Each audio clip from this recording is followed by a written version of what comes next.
Hey there, it's Matt. And, you know, since my last video, I actually did record one full on take on my computer that I deemed to be not good enough. And the only thing I could think the whole time after I recorded it is that it was a very premature video. But the best way really to put it is that it was sort of an immature video. It was not thought out in the way I would have liked. It made some valid points, but as a whole, it did not resonate in the right way. And really, I said premature because in this video, I gave up on my hope.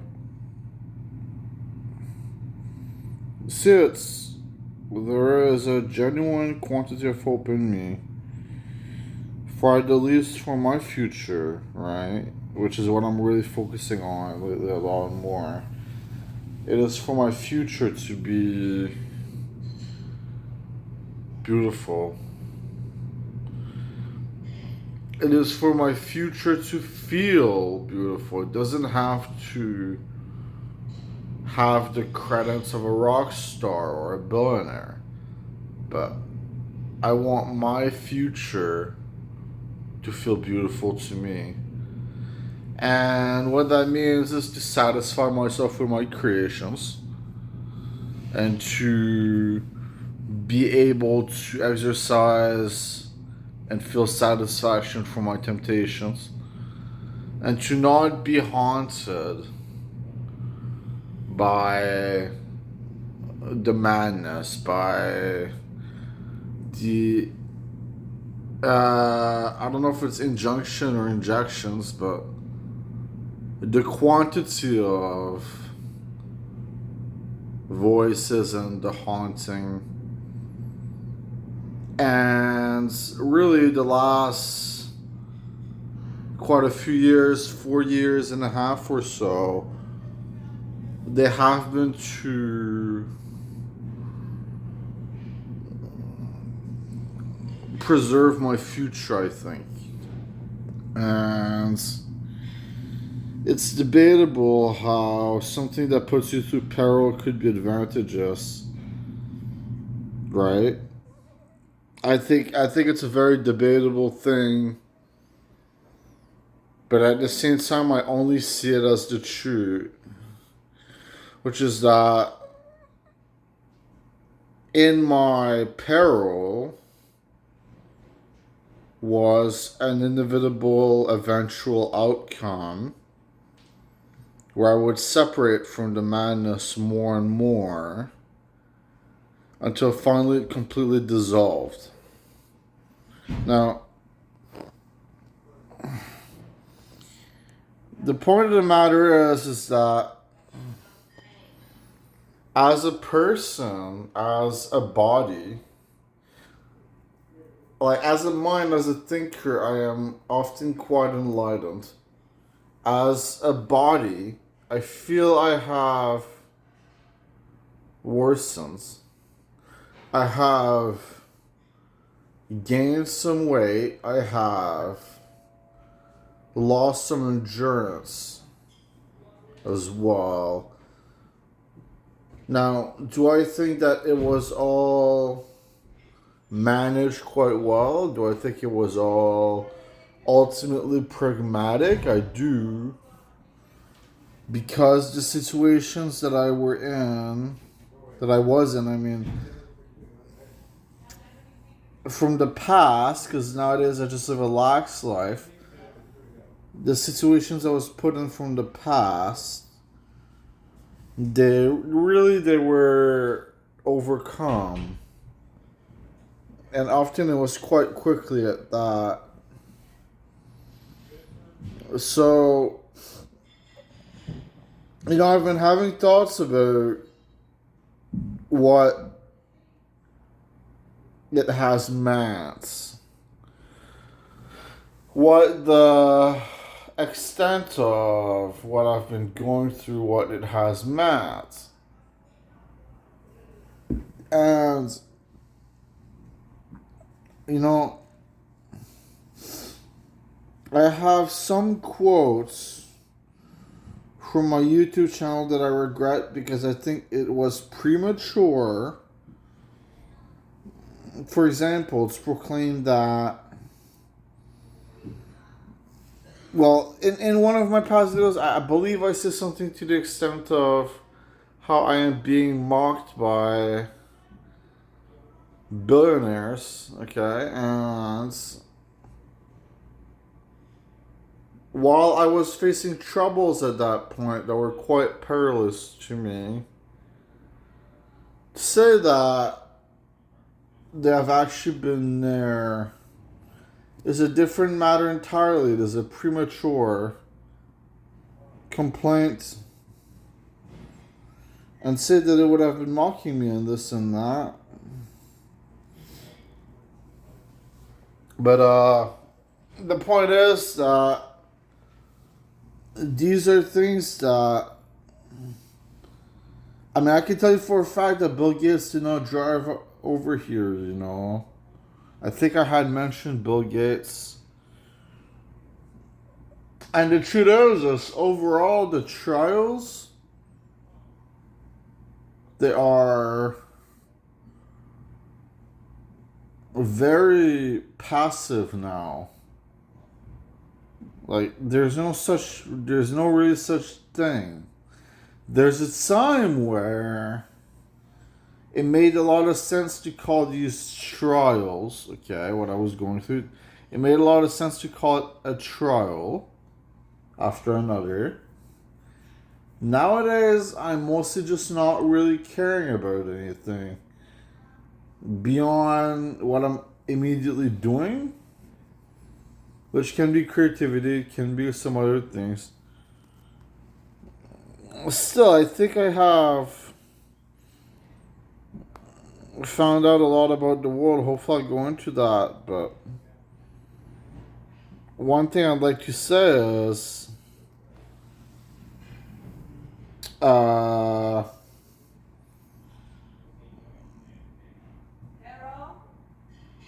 ultimately the harm that was done to me was not severe, and I do not really care about it. I actually don't care about it whatsoever.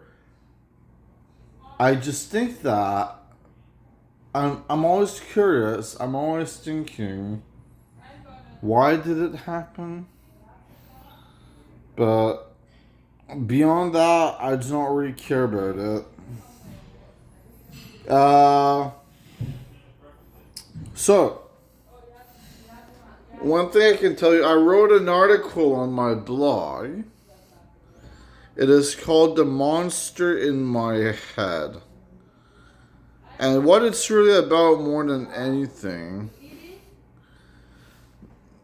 is the persecution of another me.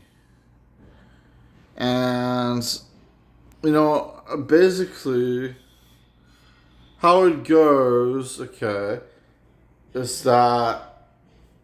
Oh, wait.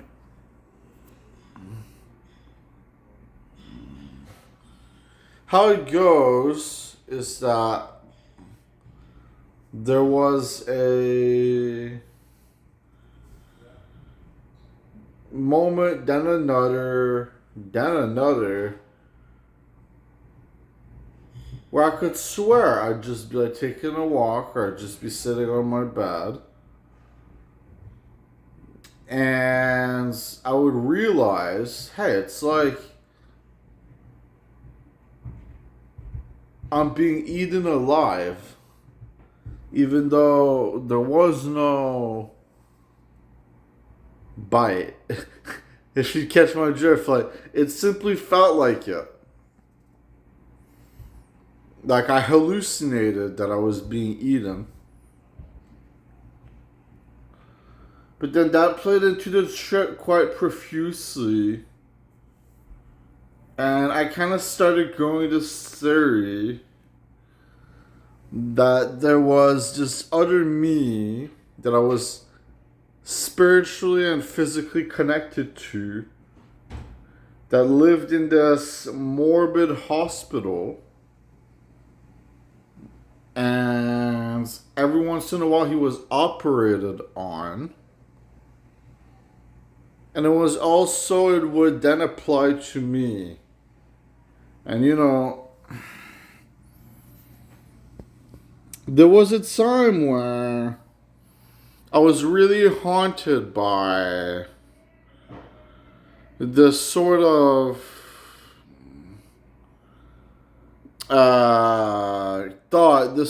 thought where, oh God, my nose is itching. In order to have a spiritual experience, it would only make sense if I had popularity. Because you assume that these experiences are channeled and fueled by the outside forces, and that, well, therefore they would only notice you, blah, blah, blah. But if you assume that it's all fueled by my own self, then maybe it makes an entirely different matter clear. Or how do I put it? Maybe it makes it clear. If I am the one who is fueling the spirituality through my mentality, then maybe it makes it clear. I will say that this process has beat me the fuck up. Like, my arm strength, despite lifting weights here and there, not as much as I'd like, I still do it. Probably twice a week I'm doing it. Not as much as someone who works out daily, but it's something, right? But in general, I am weakened considerably. And it's like I'm held together by artificial proponents a lot more than by my natural self. Just holding the phone, I have to go back and forth, left and right. But I have to hold it with my right hand and my left hand and my right hand and my left hand. When I was holding it upright, I never had that problem though. Because since the phone is on the side, it's like a very light weight. But that's the point. It's a very light weight. I'm sort of disappointed quite a bit in how I cannot do it very well. And,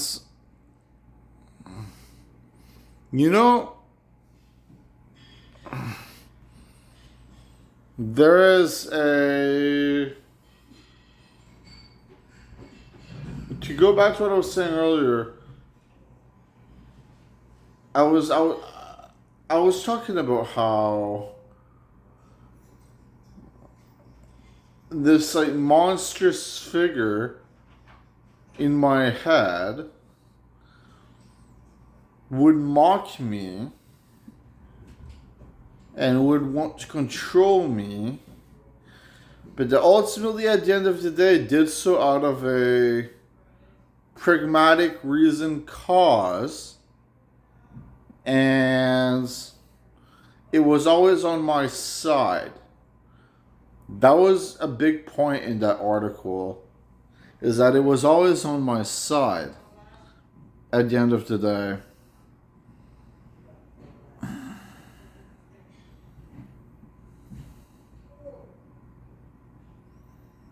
So,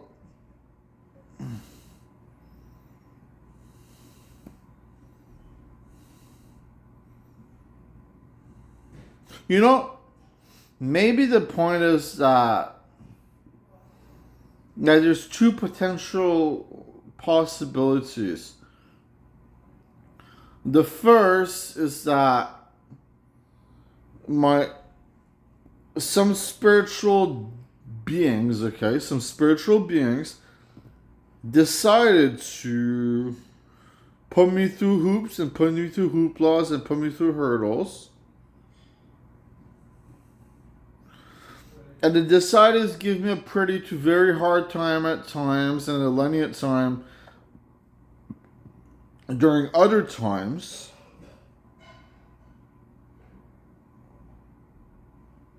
And they did it in order to test me so that at the end of the day, by the time I'd be freed from the wreckage, I'd feel more rewarded.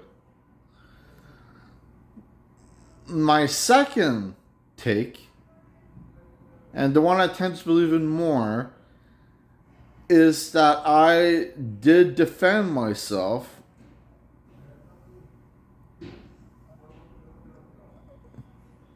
and I did it so much that if I hadn't done it, a lot worse would have happened. Now, there's an assumption there, and it is that I have control, which is the thing that I'm struggling to completely agree with, is that I have control. In fact, I think I am controlled a lot more than I do have control. Even though it feels very natural to me living life, and even though I have a very spontaneous, natural prospect in terms of how I see things and how I feel personally, maybe I am controlled to fit some sort of agenda, you know? So, summarize it. Summarize it all.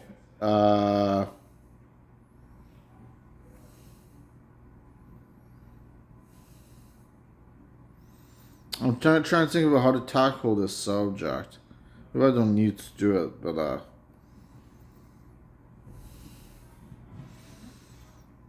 yes, I am hoping for a miracle, but when I put it online so many times, you know, it just kind of kills my vibe. Because I haven't provided a miracle, have I? But I'm glad I've put the premonition out there. And I'm glad that maybe someday it'll come to fruition. So thank you. You're wonderful. And I look forward to next time. And one last thing I want to say is I'm working on a extended plan. Well, before I would mention a song like, blah, blah, posted this song to my SoundCloud. Then I just fucking delete it, right? Like I've mentioned this like really bad how I've done this like 3 times. Where I mention a song, comedy, dreaming of deeper things, lively soul. Then I just delete it. So what I want to say is that I'm working on an extended play that I want to be so proud of that deleting it from SoundCloud or YouTube or anywhere would be the biggest travesty, okay? I want it to be really good. Genuinely really good. Not really good for an amateur. Genuinely really good. I've worked on it, on this one song for it for like 5 months. So anyways, I love you and take care. I will call this video probably something to do with introspection. See ya.